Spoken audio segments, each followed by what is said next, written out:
তাহরিন। আজকে আমরা এখানে সবাই সমবেত হয়েছি শরীয়তপুরে একজন দায়িত্বরত চিকিৎসকের উপর একটা মর্মান্তিক হামলা হয়েছে, মব সৃষ্টি করে তার উপর 150-200 মানুষ ঝাঁপিয়ে পড়েছে, সে এখন মৃত্যুর সাথে পাঞ্জা লড়ছে।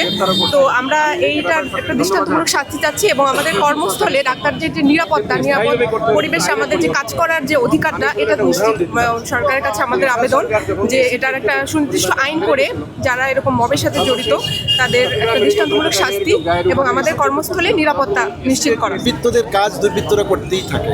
কিছু কিছু দুর্বৃত্তায়ন আগে ছিল, স্বৈরাচার শাসন আমলে প্রায় এরকম দুর্বৃত্ত হামলা হতো, এখনও হামলা হচ্ছে, এটা দুঃখজনক। চিকিৎসকদের হামলা এটা আসলে একটা দুর্বৃত্তদের কাজ। আমরা চাই যে চিকিৎসা সুরক্ষা আইন বাস্তবায়িত হবে, চিকিৎসা সুরক্ষা আইন বাস্তবায়িত হবে এবং চিকিৎসকরা নিরাপদে কাজ করবেন। কোনো সভ্য দেশে, পৃথিবীর কোনো সভ্য দেশে কোথাও চিকিৎসকদের উপর হামলা হয় না। তাহলে আমাদের দেশে কেন চিকিৎসকদের হামলা হবে? অবশ্যই আমরা চাই চিকিৎসা সুরক্ষা আইন। দেশে উপর্যুপরি ডাক্তার এবং সেবার সাথে যে যারা কর্মরত আছে, নার্স এবং তারপরেও যে আরও যে কর্মচারী আছে তাদের প্রতি বারবার আক্রমণ হচ্ছে। সবচেয়ে ভয়াবহ একটা আক্রমণ হচ্ছে কয়েকদিন আগে শরীয়তপুর হাসপাতালে গভীর রাত্রে ডাক্তার উপস্থিত ছিল। তারা জানেন যে একটা জেলা হাসপাতালে মাত্র একজন ডাক্তার থাকে। উনি জরুরি রোগীদের দেখার জন্য, অর্থাৎ ভর্তি রোগীদের দেখার জন্য সে, মূলত আগত রোগীর চিকিৎসার জন্য সে একমাত্র ব্যক্তি। ওই শ্রেণীর ওই একমাত্র ব্যক্তি ছিলেন। তিনি সঠিক চিকিৎসাই করছেন।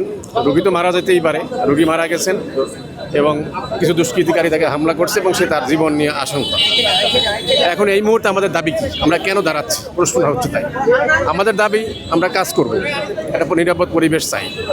আপনারা আরেকটু জানেন, কথাটা শুনতে এখন ভালো শোনাবে না, যে যারা একটু বয়স্ক আছেন তারা সবাই জানেন যে এরশাদ সরকার একসময় এদেশে অ্যাসিড নিক্ষেপের ব্যাপকতা খুব বেড়ে গেছিল।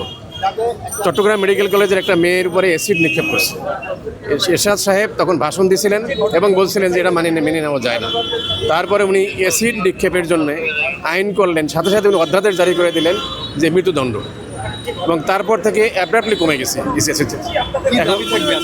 এখন আমারও দাবি যে অনুরূপ একটা আইন করেন যে সেবা কর্মচারীদের উপরে যদি হামলা করে তার ন্যূনতম 10 বছরের শাস্তি, তা জামিন অযোগ্য আইন।